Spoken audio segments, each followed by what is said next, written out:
بسم اللہ الرحمن الرحیم۔ رانی ہمارے پرانے محلے کی ایک لڑکی تھی اور اس قدر خوبصورت تھی کہ اس کے مقابلے کوئی لڑکی نہیں تھی، مگر محلے والے رانی کے بارے میں ایک ایسی بات کہتے تھے جس پر یقین کرنا ناممکن سا تھا۔ محلے کے کچھ لوگ کا کہنا تھا کہ رانی کوئی لڑکی نہیں بلکہ ایک خواجہ سرا ہے۔ یہ بات اپنے آپ میں کافی حد تک عجیب تھی۔ رانی کی کسی بھی انداز سے نہیں لگتا تھا کہ وہ لڑکی نہیں ہے، نہ آواز سے، نہ جسامت سے، نہ چال ڈھال سے۔ پھر کیوں محلے کے کچھ لوگ اس کے بارے میں ایسی باتیں کرتے تھے؟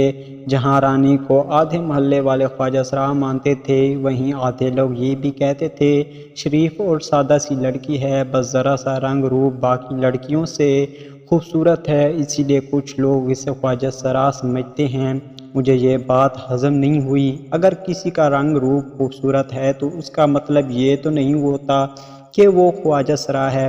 مجھے نہ تو کبھی کوئی رانی سے ہمدردی تھی، نہ ہی محلے والوں کی باتوں میں کچھ دلچسپی تھی، مگر دل میں ہی ایک تجسس، ایک سسپینس سا پیدا ہو گیا کہ یہ چکر کیا ہے۔ میں نے رانی کے گھر کے بہت سارے لوگوں سے پتہ کرنے کی کوشش کی، سب کا یہی جواب تھی کہ وہ لڑکی ہے، مگر محلے والے کس بنا پر یہ بات کر رہے تھے، اور اس بات کے جواب میں اکثر وہ یہ کہتے تھے اب گھر والے تو اپنی اولاد کی عیب چھپائیں گے نہ۔ سچ تو یہ ہے کہ رانی ایک خواجہ سرا پیدا ہوئی تھی جسے دائی نے ڈلیوری کی تھی، اس نے خود ہی یہ بات بتائی تھی۔ اب اپنی عزت بچانے کے لیے اس کے گھر والے جھوٹ بول رہے تھے۔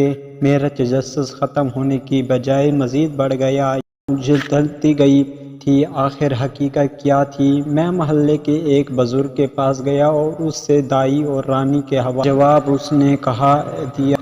اس نے کہا تھا بیٹا ہم تو 40 سالوں سے اس محلے میں رہ رہے ہیں، رانی کی پیدائش بھی ہماری آنکھوں کے سامنے ہوئی تھی، ہم نے کبھی ایسی کوئی بات نہیں سنی اس زمانے، لیکن پچھلے چند سالوں سے یہ بات پورے محلے میں مشہور ہو گئی۔ اب سچ جھوٹ تو خدا ہی بہتر جانتا ہے، سچ جو بھی تھا، لیکن رانی اس قدر بدنام ہو چکی تھی کہ اس کا گھر سے نکلنا بھی بدنام کر دیا گیا تھا۔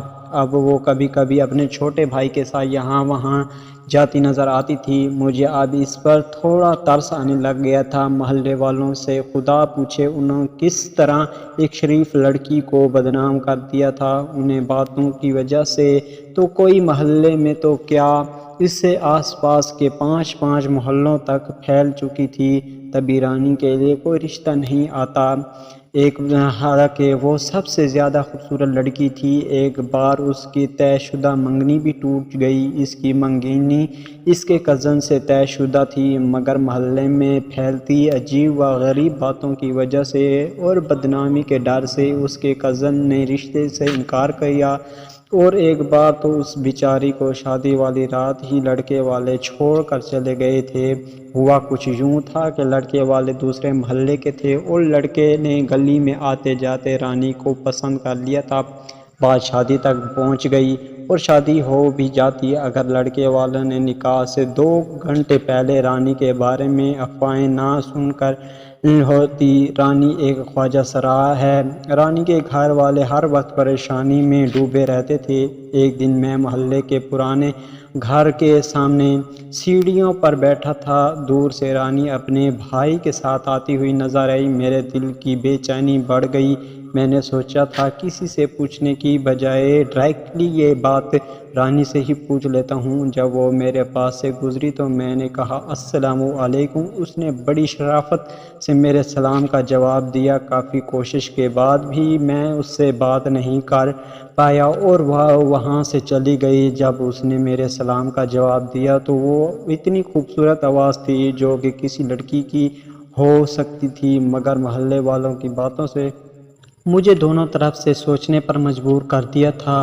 کل شام کے وقت میں نے اپنے دوست زاہد سے رانی کا ذکر کیا تو اس نے مجھے چیلنج کرتے ہوئے کہا اگر رانی لڑکی ہوئی تو میں تمہیں 1 لاکھ انعام دوں گا۔ اب خدا جانے سچ کیا تھا، میں ہر وقت رانی کے بارے میں سوچنے لگا تھا۔ صبح سے شام تک وہ اتنی خوبصورت تھی کہ کوئی اسے اگر ایک بار دیکھ لیتا تو دیکھتا ہی رہ جاتا، لیکن محلے والوں کی باتوں نے بھی دل میں ایک عجیب کراہت سے پیدا کر دی تھی۔ میں روزانہ رانی کے ساتھ راستے میں کھڑا ہو جاتا اور اسے دیکھنے لگتا۔ وہ بھی کبھی کبھار آنکھ اٹھا کر مجھے دیکھ لیتی تھی، لیکن زیادہ تر نگاہیں نیچے کر کے چلتی تھی۔ میں اسے دیکھتے ہوئے سوچتا کیا وہ لڑکی ہے یا خواجہ سرا، لیکن مجھے اس سوال کا جواب کبھی نہیں ملا تھا۔ محلے کے کچھ لوگ کچھ اور کہتے تھے اور کچھ لوگ اور ہی کہتے تھے۔ اب سچ جاننے کی صرف ایک ہی طریقہ تھا کہ میں رانی سے شادی کر لوں۔ میں نے یہ فیصلہ کر لیا تو، لیکن مجھے یہ ڈر بھی تھا کہ اگر رانی شادی کے بعد خواجہ سرا نکلی تو کیا ہوگا۔ میں نے یہ فیصلہ ابو امی کو سنایا تو وہ ناراض ہو کر بولے، استغفر اللہ، اب تم ایک خواجہ سرا سے شادی کرو گے؟ پورا محلہ جانتا ہے کہ وہ لڑکی نہیں ہے۔ ابو امی اور تایا مجھے کافی دیر تک سمجھاتے رہے، لیکن میں اپنے فیصلے پر قائم رہا۔ میں نے کہا اگر وہ خواجہ سرا ہے نکلی تو میں اسے چھوڑ دوں گا، لیکن ابو نے حتمی لہجے میں کہا اگر تم اس خسرے سے شادی کرو گے تو ہمارے گھر مت آنا، ایک خواجہ سرا کو ہم بہو نہیں بنائیں گے۔ اور ابو نے مجھے گھر سے نکال دیا۔ جب رشتہ داروں اور دوستوں نے یہ سنا تو سب حیران رہ گئے۔ دوست میرا مذاق اڑانے لگے اور مجھ پر جملے کسنے لگے۔ کوئی کہتا اب تمہاری دلہن خواجہ سرا ہوگی تو کوئی کہتا سہاگ رات پہ بیچاری کی کیا حالت ہوگی جب اسے پتہ چلے گا کہ اس کی بیوی لڑکی نہیں ہے بلکہ خواجہ سرا ہے۔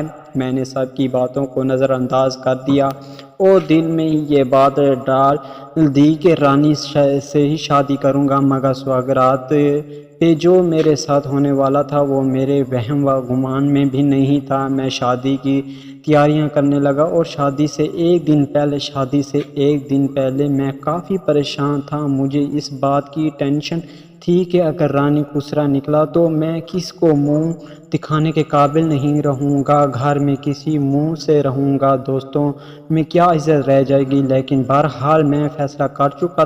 اللہ اللہ کر کے دن گزارے، ساری رات میں پریشانی کے وجہ سے سو نہیں سکا۔ اگلے دن میرا نکاح تھا۔ صبح جب میں تیار ہو کر نکاح کے لیے باہر نکلا، آج میرے دل مطمئن تھا، لیکن یہ دیکھ کر میں حیران رہ گیا کہ جب میں نے دیکھا کہ میرے نکاح میں میرا کوئی بھی رشتہ دار اور دوست نہیں آیا، مجھے اس بات کا بہت دکھ ہوا۔ مجھے اپنے گھر والوں سے یہ امید نہ تھی۔ اور جب شادی کے رات میں اس کے بعد گیا تو دیکھا کہ وہ لڑکی تھی۔ جیسے ہی میں نے یہ دیکھا کہ وہ لڑکی ہے، میں تو خوشی کے مارے پھول گیا۔ تو دوستو اس کہانی سے ہمیں یہ ملتا ہے کہ کسی پر تہمت لگانے نہیں چاہیے۔